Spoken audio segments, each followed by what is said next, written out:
Coming up, let's talk trade watch for the New York Football Giants. Who should be on the block? Who needs to get moved if we effectively think this season is over? We dive in next.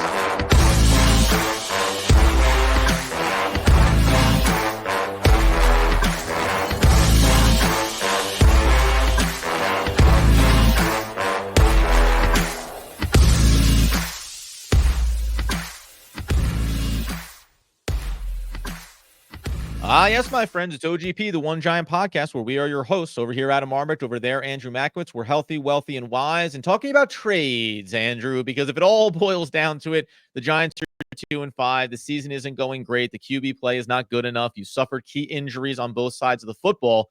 Where do we stand right now when we think about players like maybe Darius Slayton, who is a starting caliber wide receiver in the NFL? Or on the defensive side, Azeez Ojulari, who certainly has shown something here in the absence of Kayvon Thibodeau, obviously in a walk year for himself as well.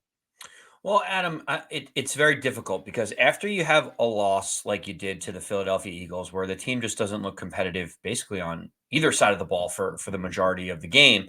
That's right.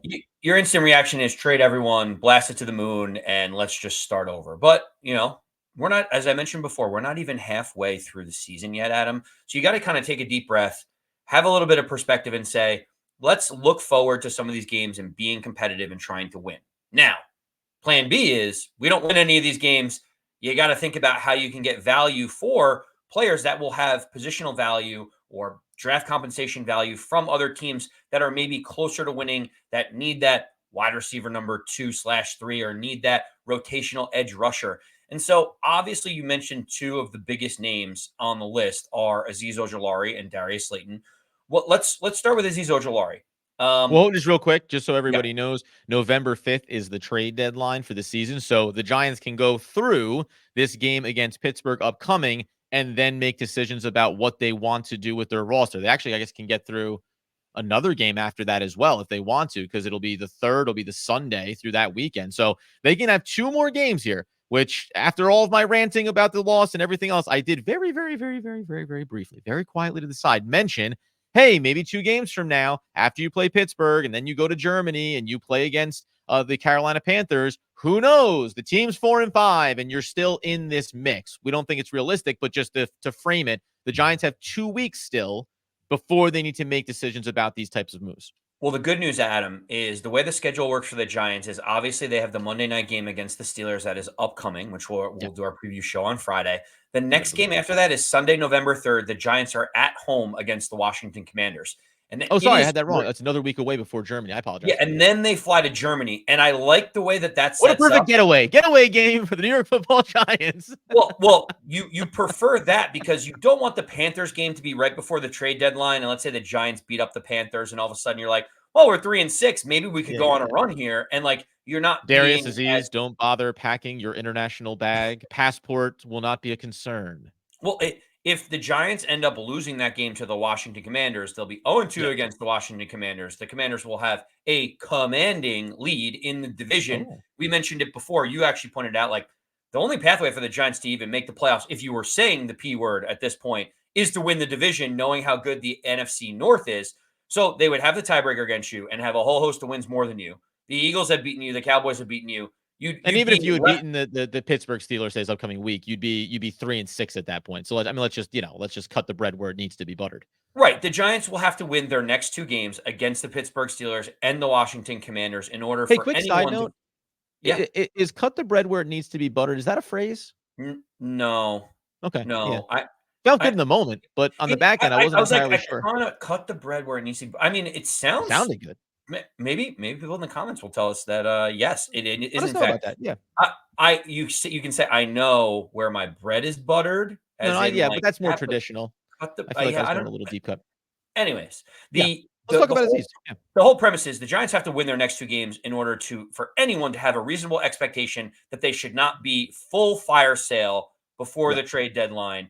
Because, as I mentioned before, how much of an uphill climb it would be, especially given the division the way it is. So I'm happy that the Commanders game comes before the trade deadline, so everyone can have a realistic expectation of what the rest of the season can look like. If it was the Panthers, then the Commanders, the Giants may do some irrational things, thinking like maybe if we just reload and we are buyers instead of sellers, we can have an opportunity. But Adam, we talk about the Yeah. names specifically. Azeez Mhm. Ojulari, Darius Slayton. Where do you want to start first? Which one do you want to talk about as which one is a more likely trade candidate come the trade deadline between the two of them? I would assume that it's Azeez Ojulari because we've already seen, right? And these are different caliber of players, but Devontae Adams, the Jets go and get him. We're hearing rumors about Hopkins in Tennessee and maybe ending up in Kansas City, right? But teams that are deep playoff caliber, and we've always talked about Darius Slayton as being a guy he's put together a nice career for himself. He's given you some nice seasons. But if you're a championship level team, you're probably looking at these guys that have really done it at the highest possible level. And we'll go and get a 31, 32-year-old wide receiver before maybe a guy that's best suited as a number two and doesn't have on paper that ability to take that next gear. Azeez, on the other hand, in a walk year, so it can be a rental. I think it's more likely because I think you get better value if you're the Giants and you end up deciding to trade him potentially.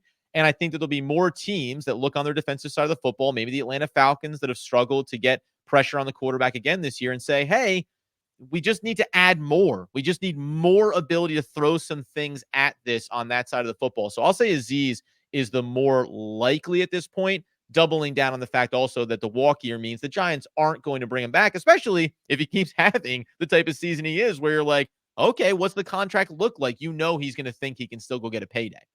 Yeah, I actually think slightly more that Darius Slayton is probably going to be the guy that's more likely to be traded, probably because of the Kayvon Thibodeau injury concerns. And it looks like Azeez So that's kind the of other needs to piece, but yeah, be, the depth side. yeah, he needs to be there for the depth piece because Kayvon just isn't there. They already cut Boogie Basham and decided Yeah. that he wasn't an answer, in the last 24 to 48 hours. But then you And got so, cracked ribs for Jalen Hyatt, who hasn't been playing at all anyway. But wouldn't that be the guy that you would put in if you moved Darius Slayton? Or are we again having that same old conversation about draft picks and value and whether or not these guys can play?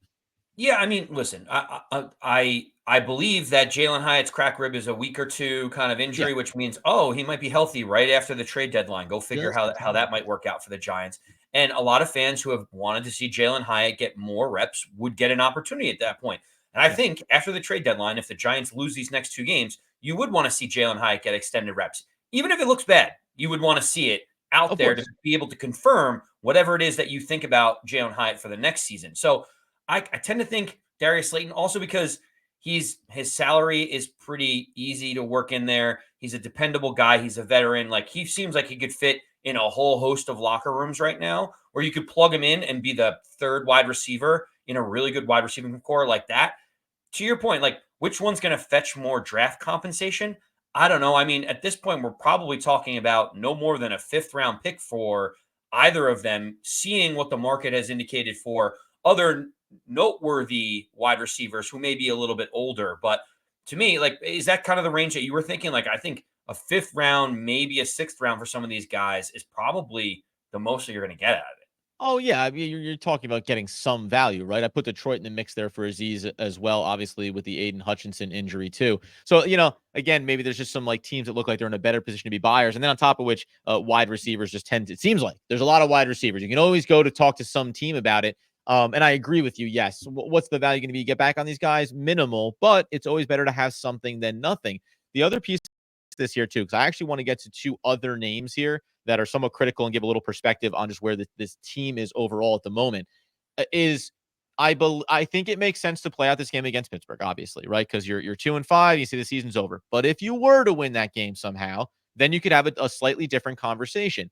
The flip side being if you lose that game, you need to do it sooner than later. This can't be wait 2 weeks. If you lose against Pittsburgh, you start to make the phone calls. You start to take the phone calls. You don't wait another week. I know it's division. So if you were to win that game and you say, well, we're 3-6, we're 3-5, but we won the division game. I know it would make you want to hold out hope. I guess it would matter the former fashion that you did it in. The other big ones for me, though, Devin Singletary, I think, is interesting. Tyrone Tracy Jr. has shown that he's capable of playing. Do I think Devin Singletary has any trade value? Probably not. We know the way the running back position is, but he is a veteran. He does have experience. I think that should be a name that at least gets put into the docket. And then more importantly, you can mention him if you want to. But Drew Lock to me is a name worth bringing up for the simple reason that no one's going to trade for him. And I say that because with all the QB injuries, backup needs and otherwise, you have guys like Desmond Ridder, who I advocated for being on the Giants roster this entire season. He gets picked up to back up now the restarting quarterback in Gardner Minshew after Aiden O'Connell goes down for the Vegas Raiders. The Giants have players on their roster that don't really have trade value if the season doesn't go the way you think it's going to. You know, it's funny, Adam. We were talking a little bit about, Desmond Ridder gets signed to the Las Vegas Raiders. Like, I wonder what Drew Lock would be worth. And it's like, is Drew Lock better than Desmond Ridder? Like, I don't know if you squint, like, is he better? Like, are there better options on the free agent market? Like, Bailey Zappi And to just be got clear, signed. he probably right? is from like a experienced NFL quarterback. Like if you're a team that wants to win games, you look at him like you look at a Mariota, right? Like you're like, hey, I just need a guy that's done it. Whereas Desmond Ridder, who has done it, but because he was young and got rejected by the drafting team, you go, oh, okay, he probably isn't ready to do that thing. But again, age and everything else, it's just options seem better other places. Yeah, well, so for me, I just don't think Drew Lock is going to really have that much value. No, If I was the GM, I would probably prefer a different veteran and of course. going in that direction if I was going to do that. Adam, the one other name that I mentioned that you haven't yet, which I'm very fascinated to see what the Here we Giants go. do, is Jason Pinnock. Knowing the Giants drafted We Dane talked Belton, about this in the offseason. Very good. Yeah. knowing the Giants just went out and got Tyler Newman early in the draft, who looks to be a potential great value for the Giants in the secondary. You could potentially look at a team that needs some safety help. Remember, he's on the final year of his deal. Are the Giants going to pay him $10 million a year in the offseason? It's the same question that people have about Azeez Ojulari. Like, if they play pretty good, it means they're probably getting 8 to 10 million annually. And are you going to bring these guys back to be a rotational piece or a starter? So I like Jason Pinnock. I hope that the Giants can find a way to keep him here on maybe a 2 or a 3 year deal. But the numbers are going to be important on that one. And if you think you can get another mid to late round pick for him and you can really start resetting what your secondary and safety room looks like, starting with Belton and Newman as your core back there, I think the Giants at least have to explore that option. That's a really good one to remind us about. We talked about it in the offseason when they drafted Newman, saying, hey, this becomes a little bit crowded if Dane Belton can show you something. So ultimately, the Giants find themselves potentially in a position here to say, do we want 3 more picks between the, let's say, 4th, if we're being generous, and 6th round of next year's draft class? Where does that value lie? Footnote, as of this recording, Hopkins has officially been traded to the Kansas City Chiefs. And this is just another reminder about, we talk about guys that are interesting, but remember, we're talking about the New York Giants. It's players that are maybe decent on a bad team. So other teams don't look at those players and say, you know what they do? Contribute to winning football. They don't. And that's why they're maybe available for trade to begin with. We, of course, will continue to cover what the game's going to look like against Pittsburgh, the line that we're going to talk about there, and key factors to trying to find a way to get a win here for Big Blue. Get us on YouTube, get us over on the podcast feed, check out all of our sponsors as well. But until next time, until the best times, as Andrew Makowitz would want, need, and nay, demand that people know. As always, let's go Big Blue.